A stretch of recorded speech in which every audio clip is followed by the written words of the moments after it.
Welcome to another episode of These Are the Aesthetics. I go by the name of Cheech, a.k.a. the ladies' favorite broadcaster, a.k.a. Mr. Catch Me Outside, a.k.a. Curator of Good Vibes. Yeah, man, that's how we on it this week. And I go by the name of Gary, a.k.a. In Gary We Trust, a.k.a. Mr. Sneaker Convo, a.k.a. I might have had those already. Okay. All right. We have a very special guest today. We have a beauty professional. A very vibrant guest. A very vibrant guest, very creative guest. Oh my God. Very colorful personality. Ladies and gentlemen, we have the lovely Kristin on the show with us. Do you have any AKAs or any nicknames that they give you? Go ahead. AKA the baddest. Okay. Pop your shit then. I like it. I'm just kidding. What they say, clock it. Clock it. Oh man. All right, so let's do a little temperature. Let's check the temperature in the room. How's everyone feeling? How's the week been treating you on a scale of 1 to 10? What's your life experience like? Gary, I could start with you, then we'll go to Kristin, and we'll end on me. Pause. This week, I'm not gonna lie, not to bring the bad energy, I'm like a solid 6. Why? What the Solid fuck? Solid 6. That's Because like, you know, when like your week be going decent or just really good, and then some unexpected money you have to spend. Oh yeah, that'll do it. That'll do it quickly. That would definitely do it. So like on Saturday, like you know, like me and my fiance, we just going to the farmer's market, just chilling, you know. I found a new one that's. Yeah. I found Farmers market. That could be a whole topic on another episode of my view take on farmers markets. But like driving there, I get a sign on the dash that no man wants to see: low tire pressure. Oh brother. Ooh. So it's like, damn, it's like either you just really need some air or you possibly have a flat. So as I'm driving, Either way, you gotta stop and check. Exactly. So as I'm driving, my car still feels right. I'm like, okay, it's probably like a nail or something, whatever. Then as I leave the farmer's market, go to I actually go home first and change to go to like a tire place, because you never go to any mechanic fully dressed. They gonna think that you got it. Especially I've with never that shit thought on. of that. Of course, if you see me at the mechanic, I got a t-shirt, shorts, slides. The only way you can tell I'm not homeless because I got an Apple Watch on. I don't think I've ever been to like a real mechanic. That's smart. That's a smart way to do So it. as I get to the mechanic, he's like, yeah, I think there's a nail in my tire. Can you just check if there's like a nail in one of my tires, please? He's like, all right, boss, I'm gonna tell you the truth. Your tires look like they're balding, so it's like I didn't ask you for that. So I legally can't put a nail in your tire. I hate when they say that. Don't tell me what you can legally do. Tell me how much it costs. Nigga, you Oh my God. Allegedly. no, not like that. It's like, That's crazy. I heard they're in West Palm. Let's protect our fellow brothers and sisters. That was racist. Racista. It was a nigga. No. He was So? Jamaican. He was Jamaican. Oh shit. So My people. Anyway, that did sound crazy.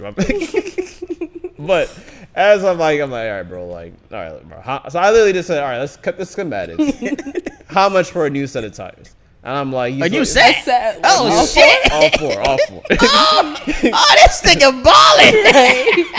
Yeah. How much for a new set? Because like I've been putting it off for a couple of months because I work from home, so I don't really do much. But like as my tires, they look halfway decent, but I always knew I needed new tires. And plus, I'm doing some more driving. It's the holidays, so I'm like, all right, cool. As I say, how much it is? And I'm like,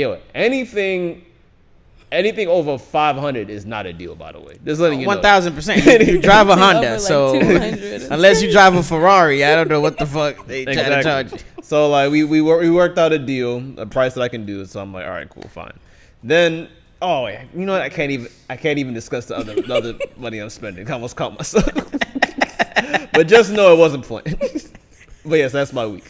Okay, I could understand that. What about you? Forgot I was on camera for a second.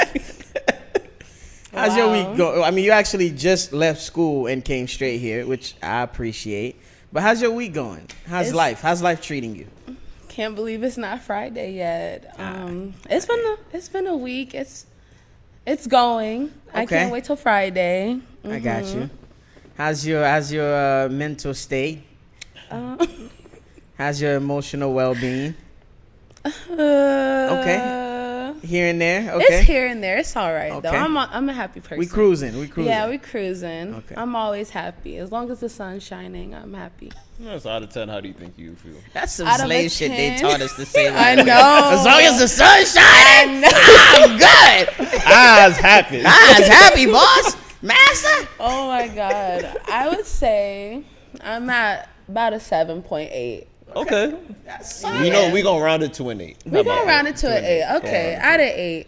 Hopefully by I'm the end of the thankful. show, we're at a 9. A 9 or 9. Yeah. 9.2. We can leave on a high today. I like that. The more we laugh at our pain, the higher the rating goes. Yeah, that tire story is So wait, before you even ask your rating, how much hours you sleep in the past two days? Shit. In the past 2 days, maybe, I want to say, if I'm being fair, maybe 7 hours in the last 2 days. I worked 2 jobs. No, don't lie. You on this was- podcast. 2.5. Oh my God. 2.5, and I do this pod, and then I'm going through some personal shit. I'm in the process of moving. It's a lot going on. He so we But on the weekends. I'm. Damn. I do not. Do you sleep? No, you don't sleep. I get a few Z's here and there, but honestly, I'm at an 8. There's a lot of positive things happening, and I think what's been happening in the last few months, I think God has been putting me in awkward spaces to kind of grow.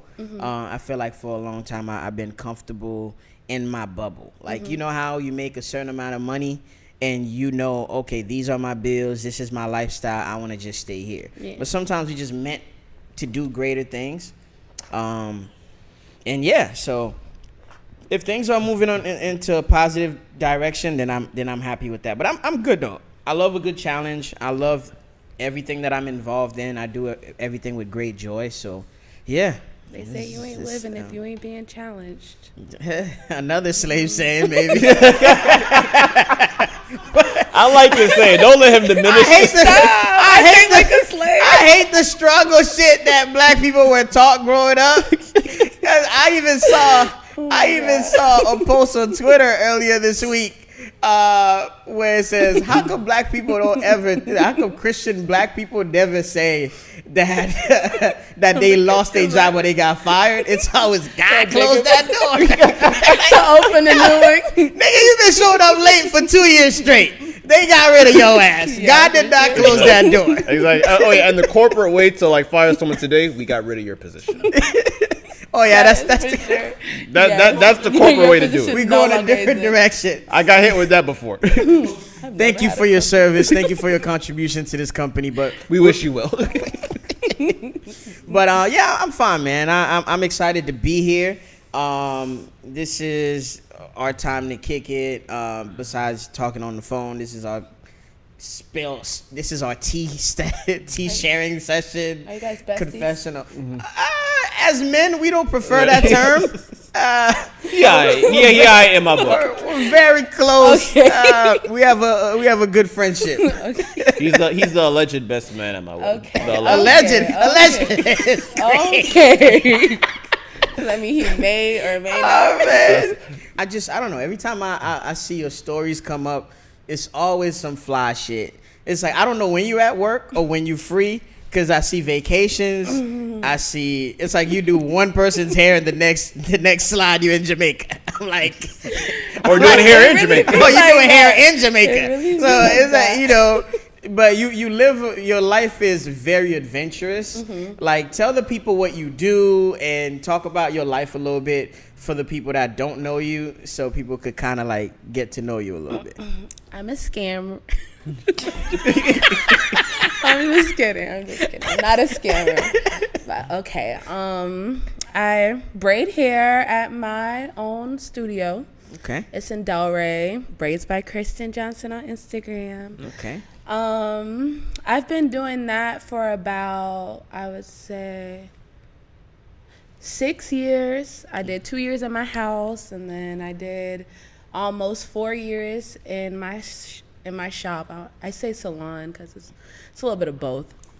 If you don't mind me asking, like, so you say like you run like your own like salon, your own shop. Like, what are like? Is there any challenges that comes to owning your own space? Oh my God, the challenges that no one told me about. One, I would say the maintenance, the upkeep of having your own space is a lot. Especially my space is probably about like 650 square feet. So really intimate, yeah. And I do hair, so it's always hair Always clean. everywhere.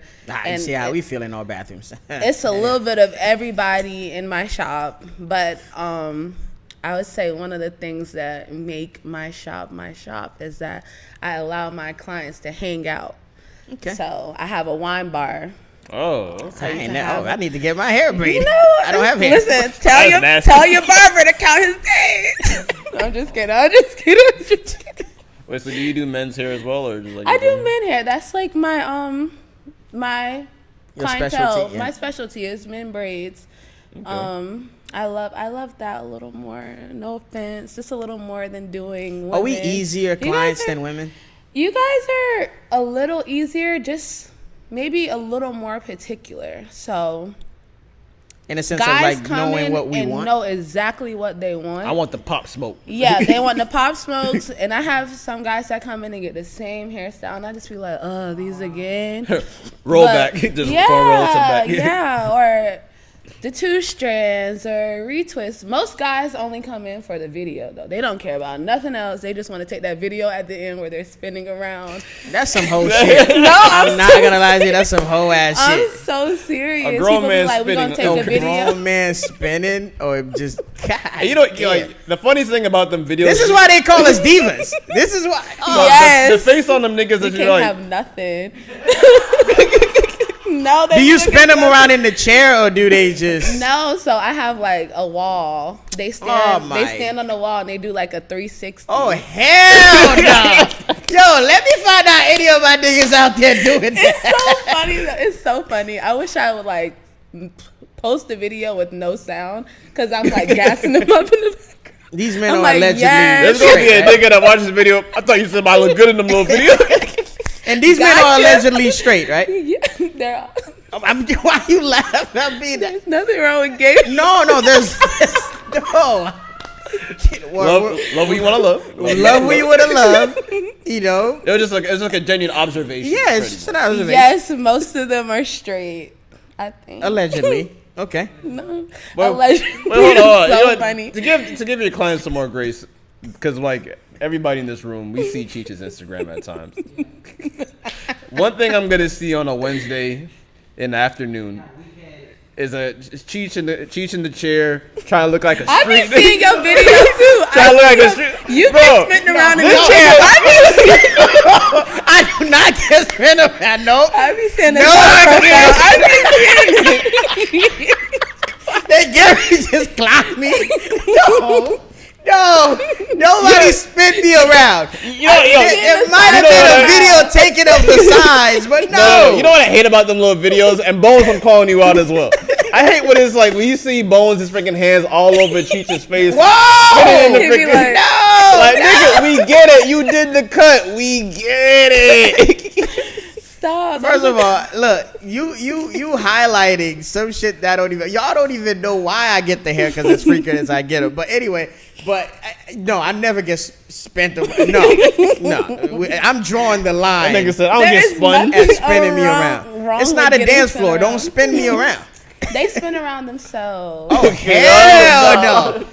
Wait, so that means they use their little feet to like. Stop. They gonna be scared to spin around. That's like the snow globe effect. Motherfuckers just They be dancing. excited. I love it though. I bet you do. I do. I be like, And then you light their ass That up in doing the trick group is chat. crazy.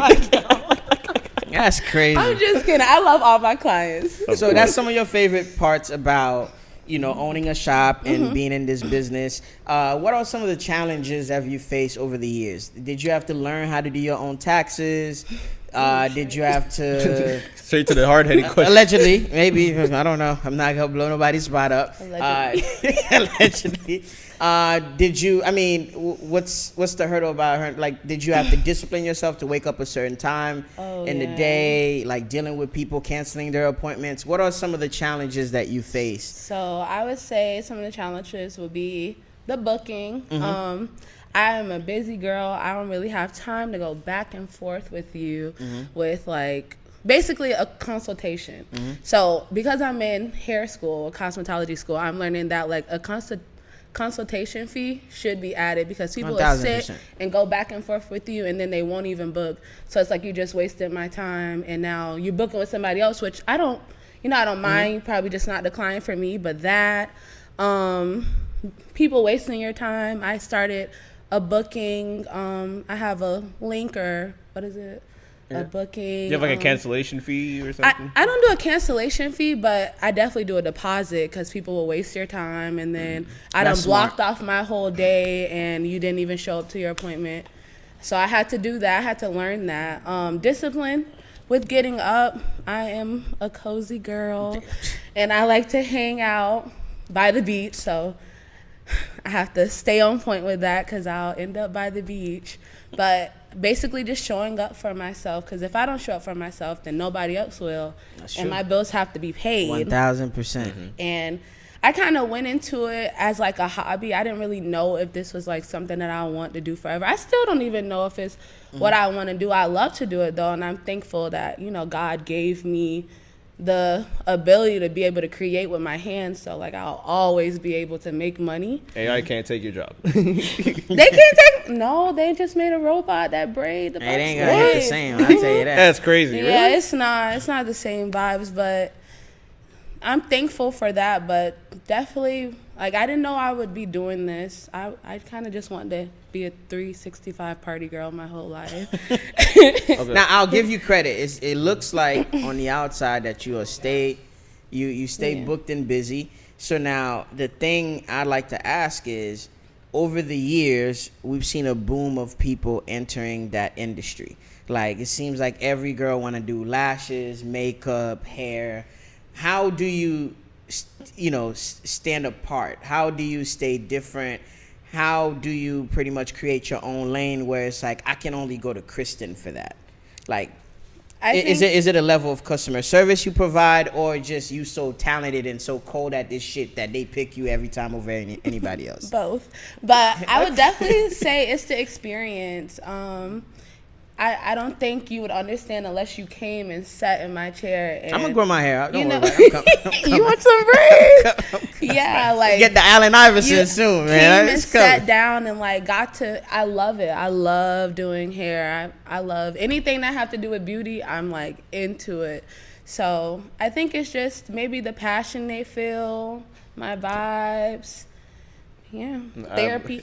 I have a random question. So as you're a hairstylist, are men allowed to get extensions? Huh?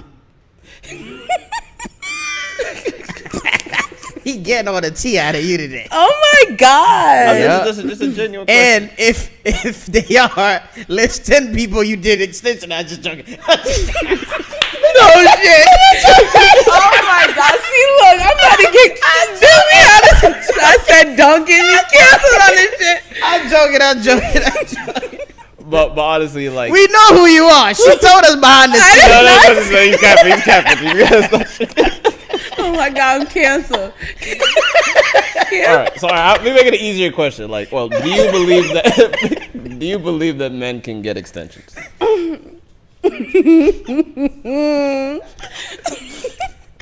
I think over exaggerating is don't push it, you know. I definitely am a strong believer of trusting the process. So on growing your hair. Yes, I am. I say trust the process. All right, one last question. One last question to make it easier. Yes or no? You don't have to go in full in depth. Have you ever put extensions in a man's hair? Yes. Okay. Yes. All right, I believe it right there. I believe it right have. there. And how do you feel when you're doing it? You look down like you a bitch ass thing. No, I do not think there. No. Okay, let me ask you one last messy question, and we gonna stay away from this topic. How many men would you say in your current book that you do extensions? That's crazy. Oh my But God. You don't gotta answer that question. You don't gotta answer that question. Because I know where you located. I can narrow it down. Oh my God, I'm so canceled. All right, we're joking. Is there an I'm scared. So recently, I've seen, you actually was working with Miami Swim Week. You were out there doing your thing, which was a major look. But like when you pan the camera, you were probably the only black girl there. So do you feel like in those spaces, black women or black professionals are underrepresented? And what did that opportunity mean to you when you ended up out there? I won't say. I just think that with black women, it's a little harder for us to get our foot in the doors with stuff like that. Like, I was invited by my friend who has a very black guy friend who asked us to come in, and like she added me, and there was black women there. There was actually, I met this black lady that had her own wig company, and she makes wigs for people, I think, with cancer and stuff. And that's dope. that was cool, but I definitely would say that it's just a little harder. Like, I don't really want to say, but I'm so surprised that I was able to do it with like no credentials, like even though I have like a little braiding license, I have like no credentials, even though there was like another school there, but most of them was like Hispanic and white. I was with the black girl, but she kind of like left in the middle. I don't think she was like taking the opportunity as serious as like I was. Like, I was ready for it all. It's a good look. It was a good look, major look too. I think it's all about these days, like who you know. I don't think that was like a space where I felt like black women weren't appreciated, even though there wasn't too many of us. I think the only little problem I had with that was like they told me to wear red lipstick, and it was like, I'm black as fuck. Like, I'm not wearing no red lipstick, but I had to. But aside from that, not in Swim Week. Swim Week was different, but there was enough black people to make me feel comfortable. Okay, I didn't feel uncomfortable. Okay. Like, if anything, they were looking out. I got to be in places that I didn't. I went there to do hair, and I got much more than I expected out of the whole experience. Like, I was behind stage, sending girls out on the runway, and they're coming back, and I'm fixing their hair or even getting them dressed. Like, I would have never expected to do that. I thought I would just be like put up in a room doing hair. So away from everybody. Away from everyone. And actually the lady that put me in place to do that, she was black. So that's what's up. Yeah. All right. Well, shifting gears a little bit, Gary, what are we gonna discuss this week? Shoot. What's been buzzing? What's been taking over the airways or the social media waves? Well, I guess to conclude, finally, the biggest rap beef in history, allegedly, Drake versus Kendrick. Okay. I don't know if you're aware, but apparently the lawsuit that Drake had against UMG got dismissed. If you were not aware, that Drake literally filed a lawsuit against his label because he felt like they were promoting the song Not Like Us, pretty much promoting that he's a pedophile, even though he's not. Put that out there. Drake is not a pedophile or a PDF, YouTube guidelines. But like, so pretty much it's like Drake is like, hey, bro, y'all can't be freaking letting this man go on the Super Bowl, promoting this song everywhere, pretty much like pushing a narrative and like causing defamation, pretty much. So like he tried to sue his own label for it that he's still on, but they literally said, the judge was like, yeah, like I'm not pushing forward with this. So the case got dismissed. So obviously Kendrick fans, Drake haters, they were all up in boards like, oh, Drake is a bitch. He's a sore loser. The beef is finally over. He looked like he finally lost. Do you guys have any reactions to the whole lawsuit being dismissed? Drake can't do no wrong in my eyes. Yeah, I feel that. And I think also there's like at that level, I've said this before. Drake definitely made over $1 billion in music. The man has a private jet, a very successful career, have numbers that transcended pop stars. So he's in a different stratosphere. Yes, okay, he lost a rap beef. Okay, that's one element of hip hop that he took a L on. Hip hop originally had 5 elements. You get what I'm saying? So he's done more for culture. He's done more for people. He's changed so many people's lives. He's been so influential. By even getting people out of depression, helping people through love, through I mean, he is the sound of a whole generation. You feel me? So to me, at that level, what do you lose? Okay, you lose a couple ears. You lose a couple of finicky fans. But realistically, life is great. I mean, yeah, he probably lost a couple. He probably lost a couple millions, you know, dealing with brands that maybe took a step back on dealing with him. But niggas is up. You feel me? Like, he's adored. He'll be fine as long as he keeps producing at a high clip. His next album is full of smashes and good music. I think this is just a check in his armor. Because if we look back, a lot of people said Nas won the beef against Jay-Z. But look in hindsight, Jay-Z ended up marrying Beyonce. He's a multi-billionaire. You feel me? Nas is very successful, but he's not as relevant as Jay-Z and current day. That's an opinion. But No. yeah, I mean, I'm just saving you before they start. Jay-Z has more influence in hip-hop than Nas. Nas is a great MC. He's a legend. But I'm saying, like, when people think some of the GOATs of this shit, they usually put them all in the top 5. Yeah. So, but yeah, I think Drake will be fine, man. I think people that don't know how laws work, I could sue you to get my point across. I don't have to win. At that level, it could be I'm petty. I'm going to waste your time to drag you to court. They play like that at that level. Drake might have been like, okay, Lucian, you think you're so big and powerful. Now, guess what? Leave your house in fucking Russia and come to Los Angeles for court on Monday. And if you don't show up continuously, now I'm at an advantage to win this case. I think Drake wanted to really show his true power. And sometimes your power is to inconvenience other people. Like, people do it all the time on the opposite end. Like, you know how many, like, we've seen it with Cardi B. There's a bunch of people like to sue Cardi B over bullshit just because they want their name attached to her or they want some free money out of her.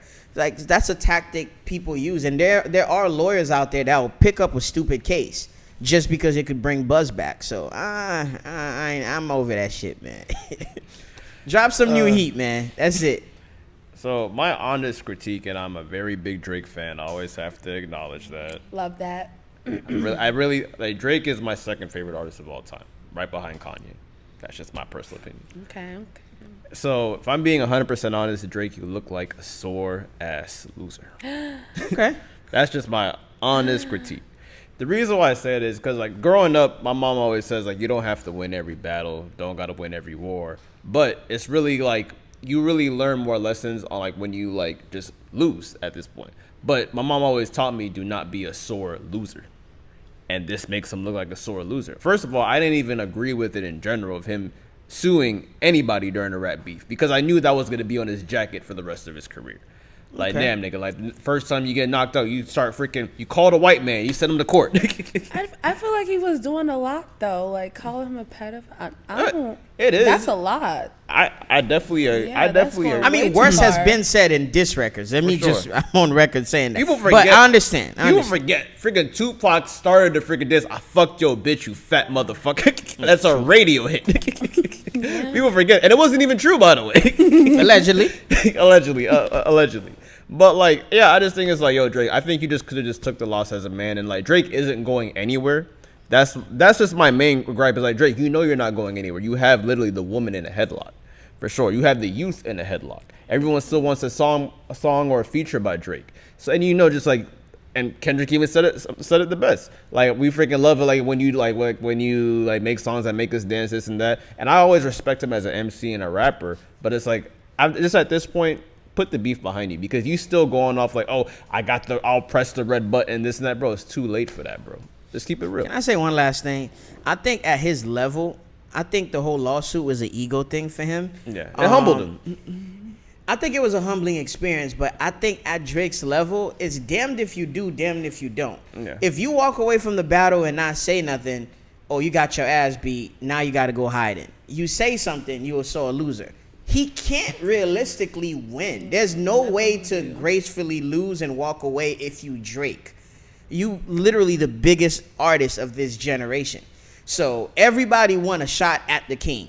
Okay, somebody got lucky and hit me one good time. That's cool. But I'm saying at this point, what's a loss? How do you take a loss as Drake? By freaking suing your label and losing publicly. Well, yes, you could look at it that way. think he But what I'm worried saying about it. is, how do you say, okay, this is over, I'm going to go back in my hole now? Like, does he hide away for a year and come back with another album? Does he do interviews? Does he just, ride off in the sunset, go have another kid? Like, because these things matter. Like, I don't think we've seen a rap beef at this magnitude, and there's, more is yet to come. But I think you'll be fine, man. I ain't even gotta. Drake is Drake at the end of the Yeah, I don't think he's worried about it. That man does not. I bet he don't care. Well, speaking of shifting gears a little bit, speaking of people that won't leave something alone, Stephen A. Stephen A. I don't know if Stephen A. He's an analyst. He's a sports analyst. Talk show host, he's a media show personality. Host. He's one of the biggest figures in sports media. You've seen ESPN before. You've seen ESPN. Stephen A. is that guy with the big forehead. Big forehead. Always wears a suit. Always boisterous. People have been saying lately that he's had this healthy obsession with LeBron and LeBron's son being in the league. They're pretty much saying like he's a hater. He loves to attach his name to LeBron to get buzz, to stay relevant. But I feel like he has valid points, and like I feel like people that do media, just because somebody is loved all over the world doesn't mean that they don't have bad qualities that people might hate. Mm-hmm. So, a lot of people are like, oh, LeBron is a GOAT. Why does Stephen A. find things wrong to say about LeBron? That's his job. His job is to be critical, is to be analytical. So I can't come on TV every day and kiss your ass. Mm-hmm. You have enough people around you for that. But he's been sitting down, doing a couple interviews, doing a couple podcast shows where he's been saying and more so revealing some of his frustrations with LeBron, some of the issues he has with LeBron. How do you feel about all this? The deep breath. So, one, I'll say I admire Stephen A. I think Stephen A. is important to black people, black culture, because he literally is an example of like talking your shit, doing your job can lead you in different rooms that it's not even imaginable. I love Stephen A. I love LeBron too. I think LeBron is the best basketball player of my lifetime. That's my personal opinion. I like how you said that. Because, so if I'm really being honest, Stephen A., you look pathetic as fuck right now.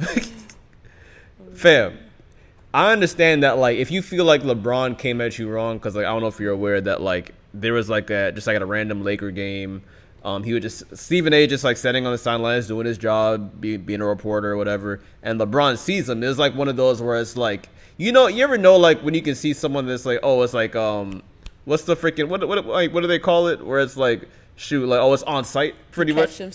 Catch him slipping, or it's they're on an on-site list. Stephen A. was on LeBron's on-site list, pretty much. He didn't come at him and swing on him, but it's yo, bro, I gotta talk to you man to man. He walked up to him? Walked up to him in front of everybody, and it's it's in the most, demoralizing Nothing was gonna happen. Nothing was gonna happen. Tense moment. They had a tense moment, but it's LeBron overpowering, looking down at Stephen A. Whereas telling him, yo, keep my son out your fucking mouth, this and that, pretty much. Because his son, LeBron's son, plays for the Lakers as well. On the same team? On the same team, yeah. No any of this.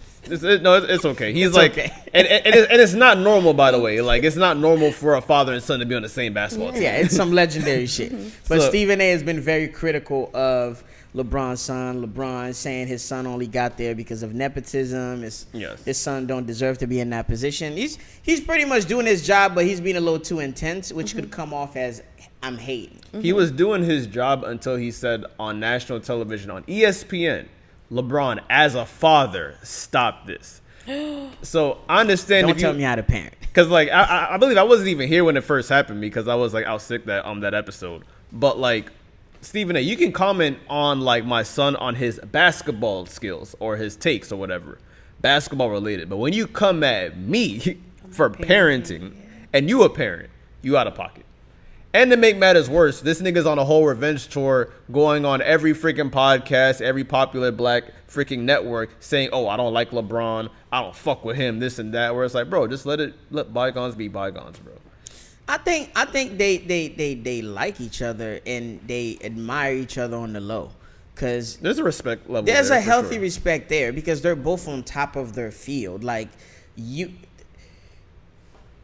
the NBA can't function without the media because the media literally talks about the game after the game has been done. They spend the whole week, speaking on things that happen maybe on Monday. You get what I'm saying? And without some of those media personalities, some of the accolades of the people that play the game won't be highlighted. Some of those superstars that we know won't be superstars if people don't say, hey, this guy is special. Look at what the amazing things he's doing.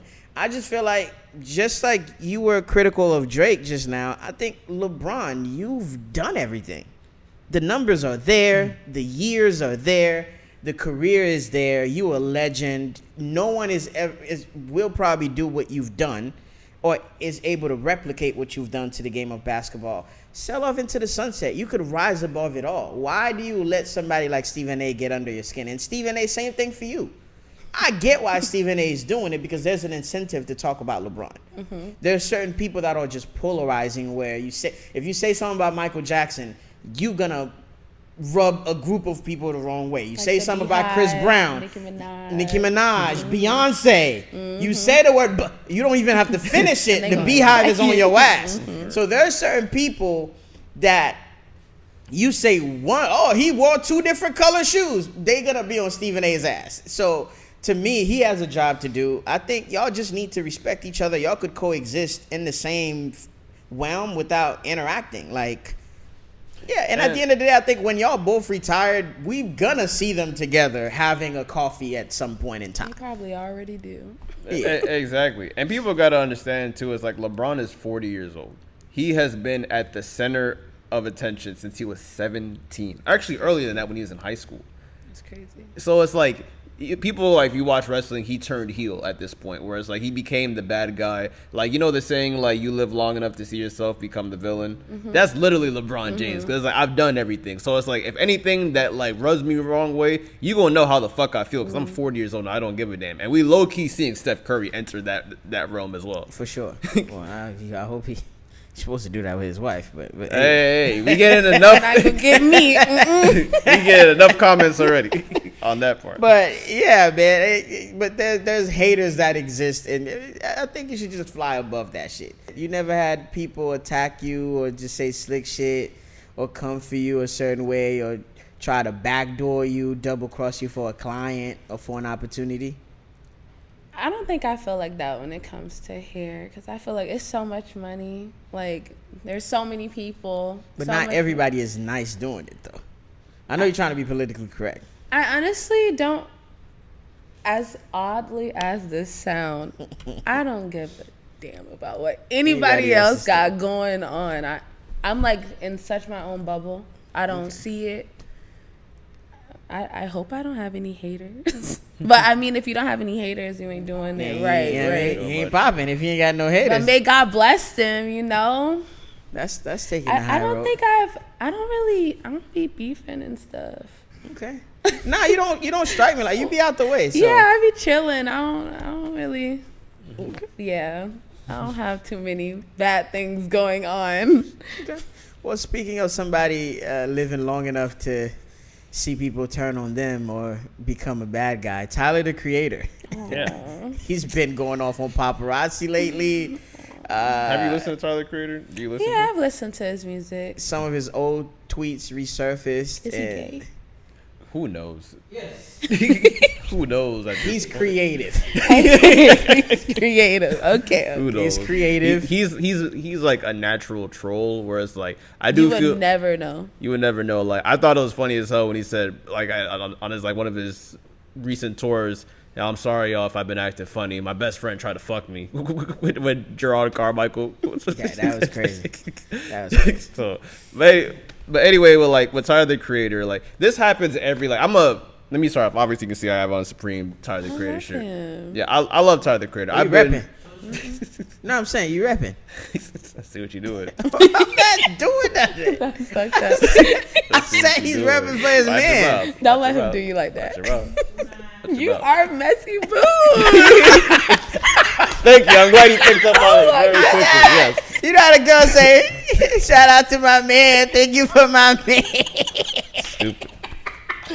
Keep in mind, in the parking lot, he was like, "Yo, what size that shirt is, by the way?" Just like I was saying, like, it's a dope shirt. That's cool. I But appreciate nigga, wear it. your boyfriend on your shirt. Nigga, I don't care. I support you. I think it's a nice shirt. I appreciate it. I look good in brown. But so Tyler the Creator, it's like he's been popular since God knows when. Since 15 years old, started Odd Future, all that. But if you started listening to Tyler the Creator, I would say like in the early 2010s, he's one of those artists where like he kind of came up with like shock value music in a way. Like I'm pretty sure you heard like old Eminem songs where it's like kind of demonic, or it's like "fuck you, mom" type songs where it's like.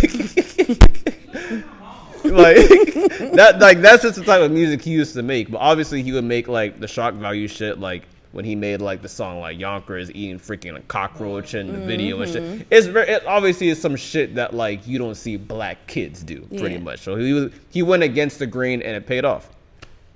So, but as time goes on, like I know he made like he made Goblin.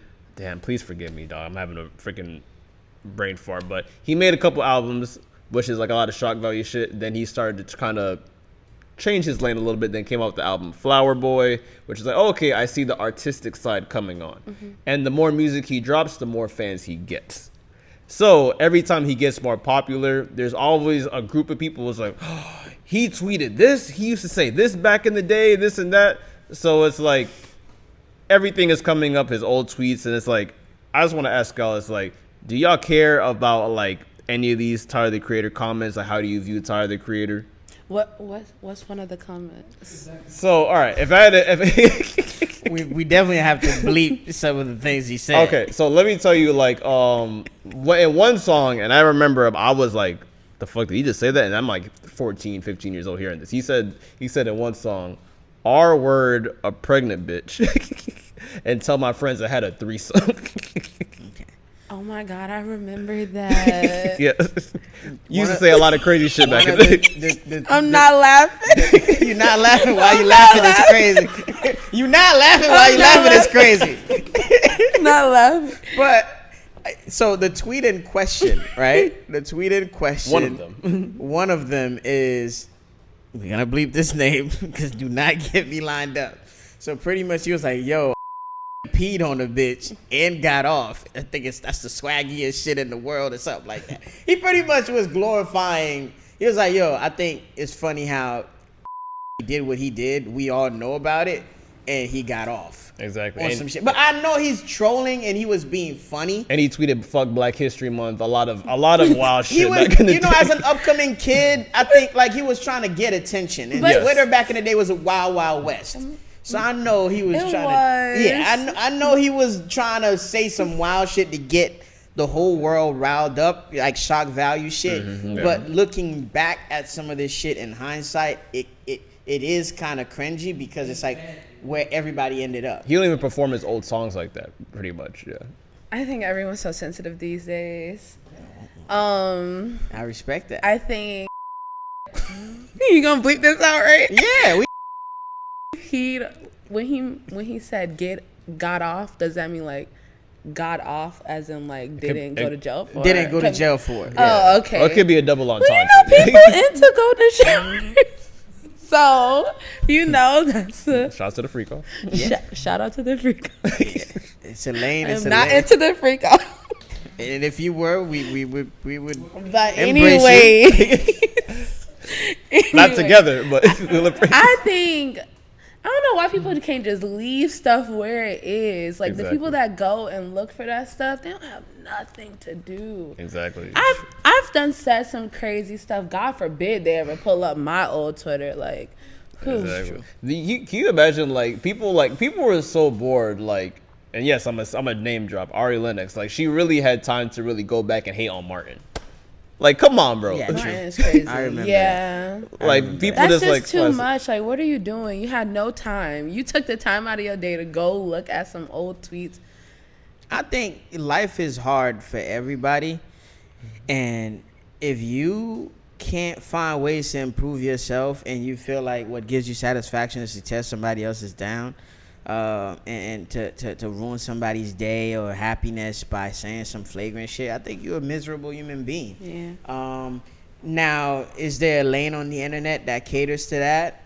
Is there miserable people that find joy in other people's pain? Yes, unfortunately, but we gotta act like these people don't exist, because it's counterproductive. Like, we live in a world where everything is high, everything. Yeah. So it's like people are struggling as is, and if Tyler makes music to make people feel good about themselves, and he's spreading positivity. Yeah, when he said that shit, he probably was a 14-year-old kid, hungry for some success. He was high, having fun, and literally, like, we don't know. And literally, like, you good back there, dog? And I literally just remembered like his old album. So he had like Goblin, he had Bastard, and then he had Cherry Bomb, and then he had Flower Boy. But he started to get like a different demographic of fans, quote unquote, younger white fans. Yeah, when he put out the the kids alternative love him. album, Igor. Then you have Call Me If You Get Lost. And here's the thing. This is like the crazy widespread of range of his fan base, is that he's probably one of the few artists that has 10 to 13-year-old fans and 40-year-old fans. Yeah. Because, like, here's the crazy part about it is, like, Call Me When You Get Lost is, like, a heavy rap album. Like, he's a really good rapper, believe it or not. So, like, when he put out the album, it was kind of like a homage to, like, old rap mixtapes, which he had DJ Drama saying, DJ Drama, remember that. That's or, one of like, my Gangsta favorite Grills, Bastards. Is like, and then there was literally people complaining on Twitter, his fans, like, bro, this album's good, but why is this random dude just shouting on records? But they don't understand, because it's like, his fans are so different now. So like to a point where he don't even rap like that no more. He just puts out dance music now to literally make his new fans happy. Now, what I wanna end with this topic is, I do feel like as an influencer, you have a responsibility, because you could use your influence to do good and to do bad. So I urge any artist, any professional out there, once you start to get an audience, like, hire a social media team, hire a publicist, hire somebody that could go back and, somebody like an image consultant that pretty much could just clean you up a little bit. What if it's them that push it though? You don't think that? I mean, that's they do cool. that to make them relevant again? Or, Well, even like people like Drake, it's like Drake is one of the few artists that I feel like age gracefully with the times, because it's like people say that, oh, I miss the old Drake. I'm like, not really, because it's like, and like So Far Gone Drake, I actually believe, where it's like, oh, Drake is simping over these women, but it's like, but you telling me you want that Drake today? Billionaire Drake is simping over the same women in the strip club. It's like, it's not believable. That's true. I mean, again, and separate the art from the artist. Do you like the nigga People music never or do not? that. At the end of the day, you can't please everybody. Exactly. Buy these tickets, cop this merch, support the nigga. If you don't, hey, there's a young new artist out there that drop every Friday. Go find your local nigga with a CD at the gas station and support him. If you don't fuck with Tyler. Well, speaking of older artists, but new writers. Let's clear the air out for Cheech on this one.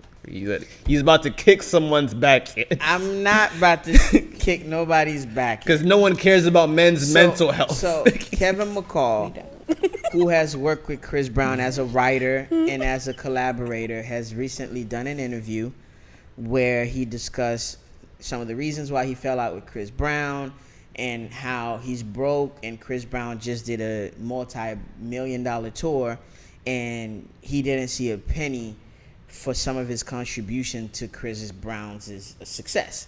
Now, he started working with Chris Brown around the time after the Rihanna incident. So he worked with Chris Brown on records like Deuces, that whole album when he was trying to get back into everybody's good graces, the Fame album, that era of Chris Brown.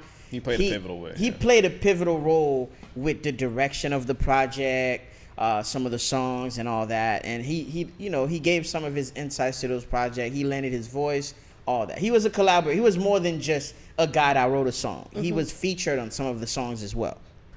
Now, my issue is I have a problem with people that have entitlement. And I'm going to start with an artist that is as big as Chris Brown. When they're collaborating with you, or when you become a writer or you working with them, you're not working. You might be in the studio physically with them, but the label is handling all the money, is handling all the sample clearances, is handling all the feature money and all that shit. Like, yes, Chris Brown is an entity. He's a business. Yeah, he could be a cool nigga to hang with. He could be a cool nigga to go to the club and get bitches with and have fun and turn up. But, like, he has handlers. So when you attacking Chris Brown, you attacking the business of Chris Brown. You attacking the brand of Chris Brown. So I'm pretty sure you got paid for your contribution for those projects. And if you dope as a writer that you think you were, you probably have worked with other people since then to build your brand. Years later, almost damn near a decade later, you coming back up to tarnish this man, to say something negative about him, knowing how negative press affect Chris Brown, is kind of evil to me. Because whenever Chris Brown's name come up in bullshit or in allegations, people don't even check to see what it's for. They oh damn, what bitch did he assault this time? Right, like, because of the Rihanna shit that happened, anytime his name come up, they think it has to do with domestic violence. And I think, he done suffered enough. The nigga done been through enough, and I believe in character development. I believe in showing people grace. I believe in a good redemption story. I think Chris Brown suffered enough. You've lived your moment. You had your moment. You worked with Chris Brown. Cool. Move on. You got your plaques. You got your credit on those songs. You probably got paid by the label. Go on with your life. I'm not responsible for you as a grown man. I can't pay your way through life. You stopped working with me, but I kept on being Chris Brown. I kept on releasing music. I kept on working. I kept on working on my craft. What have you done? Why do I have to care for you? Have you written anything for me recently? Did we have a personal relationship? So it's like, bro, like, enough is enough. And I'm tired of, for somebody that do a podcast, I'm tired of other niggas going on podcasts spilling tea. Why? So how did you feel about this thing? Since now I give a whole fucking a soliloquy on this thing. How do you feel about that? So, because it seemed like you had a soft spot for Kevin McCall and his story. No, not like that. I meant...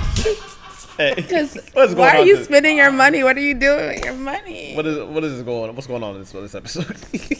But so with Kevin McCall, it's like, I saw the video and it's like, I wouldn't say I have a soft spot for him, but it's like, I just don't think it's fair that, like, when grown men go on these platforms are literally quote unquote crying for help, it's always, nigga, shut your ass up and work harder. It's always that. Unfortunately, it always is.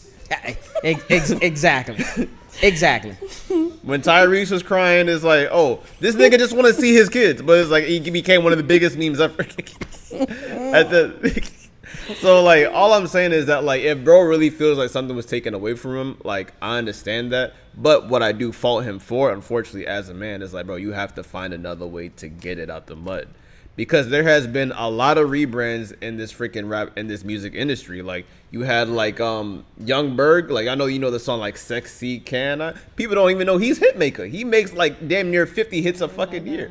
He made literally my favorite Lil Wayne song ever, John. I did not know that. Then you have, like, another producer that started off as a rapper, Southside. Southside literally freaking has he created the song "Fuck Up Some Commas." I Got the Keys with Jay-Z and Beyonce. Endless other freaking records where it's like there are different rebrands that you just have to learn how to adapt at the end of the day. That would just run my main take. I do understand where he's coming from, but my thing is that the entitlement piece and the problem I have with creatives is, one, some people don't know how to let the moment go, and some people, like, they have this false sense of like success, right? Mm-hmm. You could be a dope writer. If you write one song for Chris Brown that goes diamond, cool. Go back to the drawing board. Find a way where you could write multiple songs for multiple artists so you could set your life up so you don't have to live off of that and you not known for just that one thing. But what I see a lot is a nigga get an opportunity to be on a Tyler Perry movie and he tells you, yo, I'm moving to Atlanta. I'm moving to LA.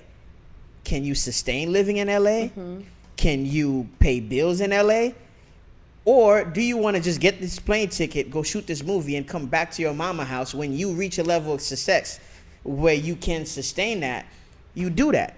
Mm-hmm. Motherfucker get one, like, I hate when people make major life decisions and spend money like crazy without having a safety net.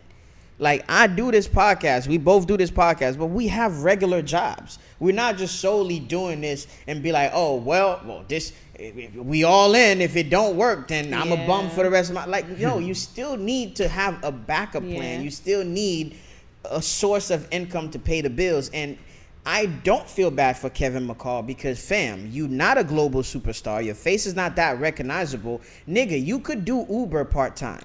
You could do Instacart to live and to sustain. You could wash cars. You could do valet. You could be a bouncer at a club. You could do little side shit to have money in your pocket where you don't have to live off your EBT card and you crying on the internet for Chris Brown to come save you. Like, I just really have a problem with men bitching because... Has he done anything else other than that? He's written songs, he's worked with other artists, but it seems like the biggest moment he's ever had was with Chris Brown. So he's latching on to that moment, the one person and it becomes his identity now. Okay. And it's like, bro, you've gotten some of your biggest checks with this nigga. If you saved your money, learn how to manage your shit, and hire the right people, maybe you could have been okay. Yeah, speaking of a writer that's actually still like relevant, like you probably don't know Quentin Miller. He's literally the writer that like is literally the reason why people say Drake has ghostwriters. It literally was him. It's him. So like, but he's still writing for other people still, even after all the drama. So it's like you just have to learn how to adapt. I still do feel bad for the dude, but it's like you can't let one moment like literally be the purpose for the rest of your life. Yeah, I don't feel too bad about that. Sounds like he need to do something else. Yeah, move on. And for example, say if like you did like Ari Fletcher's hair one time, but it's like then you can't really make that the plaque of your whole life because it's like you still got to work. You got to find more people to do hair. Because I've seen a lot of people, for example, like they you know, they're Beyonce's backup dancer for a tour, and it's like that's their whole Instagram now. I was on tour with Beyonce. Yeah, you were on tour with Beyonce in 2014. What have you done lately? Did you take that money and open a dance studio? You get what I'm saying? Did you create, are you teaching dance classes to kids? Or are you going to elderly homes and teaching them the salsa? Like, what are you doing with the opportunity, with this light that this major person put on you? Like, you got, the best thing to do when opportunity knocks on your door is to react and be smart. And you not Chris Brown, nigga. Write these songs and go about your business. Like, and stop bitching. But with the episode coming to an end, I do have to say, Axel, I do appreciate you coming on the show, of course. Thanks for having me. How do you feel now from where we started? Still nervous. Okay, that's I hope I'm not canceled. No, you're not. We're gonna clean it up. We're gonna polish this thing. Where you're ready. I'm sure I've said worse shit. Oh shit. But I feel like we're gonna have some funny moments out of this too. But where can people find you? Where can the people find you? Not on some I be creepy at way though. school. I'm just kidding. I'm just kidding. On Instagram at by Kristin Johnson. Okay. With the I, 2 I's. And the professional page, because you got 2 pages. Any TikTok, or do you do the TikTok? I do, but my TikTok's a little lame. It's okay. It's a lot of spinning. Everything's by Kristin Johnson, huh? It's a lot of spinning. Yes. It's a lot of everything going on all the time. But everything's by Kristin Johnson. And if you want your hair done, it's braids by. You said you grow your hair out. I'm going to attempt to. I don't know. It's not that promising. Oh, I might need some extensions. I don't know. You brought it back. I'm joking. I got you. You just gotta I make sure got to put you. like the hand on the side of his forehead every time. Oh, you guys like the foam videos? And I don't. Who you say y'all? You guys don't like the foam? You Nah, never I don't know seen what that them. I know exactly what you're talking about. He tried to get your lick back. Where do you go by that? I go by the name of Cheech, aka I'm having a blast with this life shit, aka I love highlighting black creatives, aka I'll see you guys next episode. Of course, man. I go by the name of Gary, aka in Gary We Trust, aka Mr. Sneaker Convo, aka the only extensions I got is in my pocket. Oh my god! Only extension I got is in my pants.